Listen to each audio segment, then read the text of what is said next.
Welcome back, everyone. Jake here. Currently, we're on day 77 of Russia's disastrous invasion of Ukraine, and it's estimated that over 26,000 Russian soldiers have been killed so far. They're still losing several hundred a day, as this conflict is much more deadly than Vladimir Putin expected. And look at how many confirmed captured or destroyed tanks Russia has lost. 1,170 for armored personnel vehicles, 2,808. Somebody made a hilarious parody of a BBC nature documentary narrated by David Attenborough. Somebody found somebody with a similar voice, and they titled it The Natural Death of a Russian Tank. Let's watch this together. It is absolutely hysterical. This is a Russian tank. Like the Pacific salmon, Russian tanks migrate long distances from the abyss of Russia to end their lives in Ukraine's beautiful fields. Driven by an evolutionary desire to end their life somewhere better, after reaching Ukraine, all species of Russian tank die. The 2022 run was a major event for predators, such as Ukrainian SOF teams, TB2 Bayraktars, and local farmers on tractors. Most tank species pop their turrets to celebrate the end of their life cycles. That is absolutely hilarious. And apparently, Russia is going to have a difficult time producing more tanks, and this is, of course, because of key economic sanctions put on Russia, specifically export controls banning companies from sending crucial products like semiconductors and chemicals. Russia was integrated with the world economy to a certain extent, and Russia specifically is going to have a difficult time finding computer chips and semiconductors in order to make new tanks. So Russia economically, even militarily, even if they somehow pull out of Ukraine and survive politically in the short term, it's going to take a really long time for Russia to rebuild. And every day they spend in Ukraine, this just further hurts their economy, further hurts their ability to wage war. And Russia is spending an estimated $900 million a day on this war. The invasion is now in its third month, and sustaining it requires approximately $900 million a day. Where is all this money going? It's going towards paying Russian soldiers who are fighting in Ukraine, providing them with munitions, bullets, and rockets, the cost to repair lost or damaged equipment, and Russia must pay for thousands of critical weapon systems, including cruise missiles that have been used during the war, which run about 1.5 million apiece. And it's going to be a hassle for Russia to potentially rebuild or replace all of these weapons that they've expended in Ukraine. All right, in this video, let's now talk about and think about potentially what is the best weapon that has been delivered to Ukraine since the conflict started. And some of the contenders are the NLAW. This stands for Next Generation Light Anti-Tank Weapon, produced in Sweden and the United Kingdom. And what is going to inevitably lead to Ukraine winning this war is asymmetrical warfare. When a $40,000 NLAW can take out a $2 or $3 million tank, Russia might have gone into Ukraine with an advantage in personnel and equipment and costs, but if enough of these NLAWs can be flooded into the country, that difference, that disparity in military capacity will be quickly reduced. Another contender for potentially the best weapon system being given to Ukraine is the Javelin missile, produced by Raytheon and Lockheed Martin. Similar to the NLAW, it's just really good at taking out armored vehicles. But in this video, let's talk about and focus on the Bayraktar TB2, produced by Turkey, and it's actually been in operation with Ukraine for the last couple years, but this drone has really had its time to shine since Russia invaded Ukraine 3 months ago. To learn a little bit about this TB2 drone, let's watch the first minutes of this clip from Al Jazeera. Fed up with boycotts by other countries, ballooning costs and weapons orders that never materialized, Turkey has turned to its own military-industrial complex for solutions. Once a client and now an exporter, Turkey's defense exports have soared over the last few years, and it now feels it has a competitive edge. We are on the table not as a seller, but as a partner. Partner in true sense and true means. We're just holding up our purposes and also cost and quality parameters. We put these two together, I guess we can offer the best in the world. The best known of these new weapons is the Bayraktar TB2 combat drone. It's not the fastest, and it's not the most powerful weapon of its type, but not all military forces can afford the high-end technology sold by the United States. A cost-effective weapon is needed, and Turkey has filled this niche for unmanned aerial vehicles, or UAVs. Well, TB2 is an example of the progress they've made in the UAV sector. It's a potent weapon. It's proved itself in combat with precision strikes, and so it's got an intelligent munition package. It's got long endurance, day and night operations. So all these factors make it a very effective and potent weapon system. It's not just a weapon. Its cameras provide real-time intelligence that can be used to spot targets for artillery and missile strikes. It can also destroy targets by itself, filming all these strikes to advertise its effectiveness. So it's not the fastest, it's not the most powerful, but it's very deadly and cost-effective. So how much does this system cost? How much do the Ukrainians pay for it? And when you look up at the number, they purchased 12 TB2s and 3 ground control stations worth $69 million. So maybe these ground control stations where they operate from cost $5 or $6 million each. That means each TB2 drone costs about $2 or $3 million. A much cheaper price tag than if you were to try and purchase a Predator drone, even if the United States was willing to sell. And Ukraine has been gathering all of this video evidence of the effectiveness of the TB2 against Russian forces. So here's a video put out by the Ukrainian Navy last week about destroying 2 Russian Raptor fast attack vessels. Let's watch a little bit of this clip of these Russian patrol boats getting destroyed. And unfortunately, the Ukrainian Navy puts out these videos with music on them.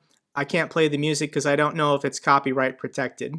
But you can see these patrol boats off the coast potentially of Odessa. Ukraine has been heavily going after these vessels off of Odessa to keep these vessels from attacking or shelling or bombing the city of Odessa in the south. But look at how effective that drone strike was. That ship's going down. If a rescue boat doesn't respond fast, I don't think those Russian sailors can be saved. How many Russian sailors are on each one of these patrol boats? Potentially a crew of 3 operates it, but they can have up to 20 personnel on board. And Ukraine has announced they're getting more of these Turkish drones. They just received 12 additional. They have another 24 on order. I think Turkey is doing everything they can to produce as many of these as they can, and they're shipping them to Ukraine every 2 weeks. I think that they're being delivered to Poland and then being dragged across the border to get them into operation by Ukraine. I do believe that if this war drags on long enough, like another 6, 8, or 12 months, then eventually the United States will deliver advanced weapon systems to the Ukrainians, such as a Predator drone. The problem, once again, with these Predator drones and their munitions, a single Hellfire missile costs $150,000. It would just be way more cost-effective to find a way to produce more of these TB2s in order to help the Ukrainians. But what I find very fascinating is where these drones are coming from. They're coming from Turkey.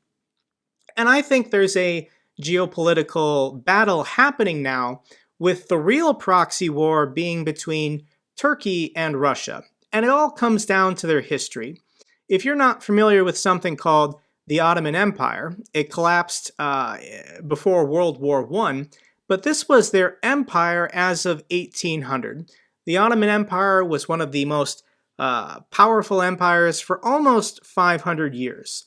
So the Turks from Istanbul, which was once Constantinople, they controlled Egypt, they controlled North Africa, they controlled Greece, the Holy Land, Iraq, they controlled Serbia, Bulgaria, Romania, Moldova, and even parts of Ukraine. And this was only 200 years ago. This wasn't that long ago.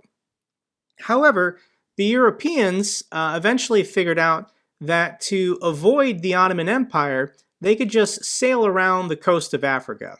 And what gave the Ottoman Empire their power was trade between the West and the East. Anybody from Europe that wanted to get goods from the Far East, you had to go through Istanbul because there just wasn't a feasible route otherwise. So for thousands of years, and we'll look at the geography here, what makes this such a valuable strategic piece of land is this Sea of Marmara, because this sea is contained by two straits. This is the Bosphorus Strait, and this is the Dardanelles Strait. And for 2,000 years, this Sea of Marmara was the crown jewel of the world of trade. So from the Persians to the Greeks to the Romans to the Byzantine Empire to the Ottoman Empire, the Sea of Marmara was everything because trade had to flow through Istanbul. However, what changed the Turks' favor was the British eventually got control of North Africa. They dug the Suez Canal, and ships from the Mediterranean could cross into the Red Sea in order to get to the Far East. This greatly weakened the ability to control trade and impose tariff and taxes for the Turks in Istanbul. And then what really hurt the Turks was the formation of the Soviet Union. And what happened here is that the Soviet Union got complete control of the Caucasus and the north shore of the Black Sea, and Romania and Bulgaria were their Warsaw Pact allies and communist trading partners. So the entire north shore of the Black Sea basically became an internal trade route. Nobody had to sail anymore through the Sea of Marmara. And this economically devastated Turkey, geopolitically made Turkey less valuable. But the change came in 1991 when the Soviet Union collapsed. And all of a sudden we had new countries sharing the coastline of the Black Sea: Georgia, Bulgaria, Romania, Ukraine, and maybe Moldova.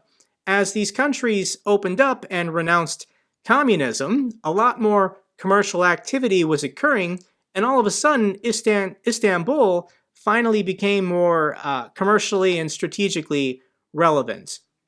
So this war happening in Ukraine, I think Turkey has the most to gain from a weakening Russia. And prior to 8 years ago, Ukraine and Russia were very familiar and close, maybe economic allies. However, Ukraine, knowing that they're getting this military and economic support from Turkey, they're much more closely aligning themselves and showing favor towards the Turks.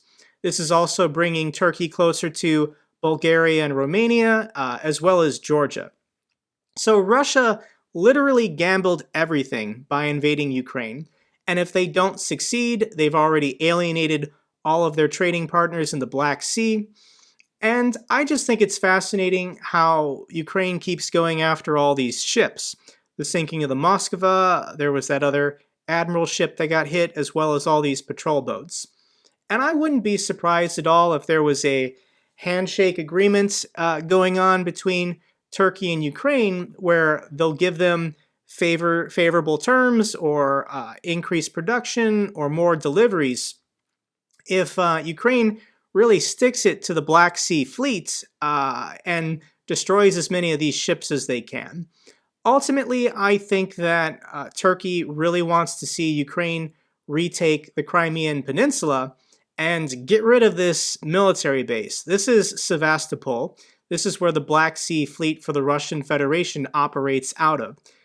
So I think it's all fascinating what's happening here with the relationship with Turkey, because in many ways Turkey is a rising power.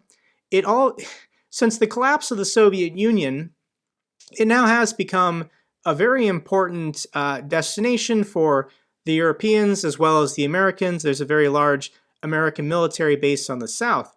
But they've got the Middle East to the south, they've got the Caucasus to the east, they've got the Balkans to the west, and they've got the Black Sea, Russia, and Ukraine to the north. And Turkey's demographics actually look pretty good. If you're not familiar with what you're looking at here, this is a population pyramid. And this is pretty much the ideal population pyramid.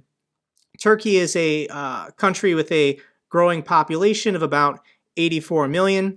Yes, they're looking pretty young right now, but everybody who's between the ages of 10 and 35, they're shifting into the economic sweet zone, basically, where they're taking on credits, they're working jobs, they're raising capital, they're paying taxes, and they don't have a lot of old people that they need to support. What does a bad demographic chart look like? This is Japan. And Japan is a rapidly aging population. Look at all these people in the 65 to 74 age category. These people, most of them are no longer working, they're not paying taxes, they're an economic burden on the system, and there's not enough young people to support all the services government services need to be provided to care for all these people. So I see the prospects for Turkey actually looking pretty good. If Russia can be beat back outside of this Ukrainian border, I think all of these countries on the west coast of the Black Sea, even Georgia, will cooperate and coordinate further in the future, and Istanbul strategically is looking like a much more valuable city, and it's partly thanks to their defense industry and these TB2 drones they've been putting out. Okay, that's all for this update video. If you found it informative, consider giving this video a thumbs up. Really helps out with the YouTube algorithm. If you know something I don't, let me know in a comment down below. I love hearing from you guys. Till the next video, take care, be safe.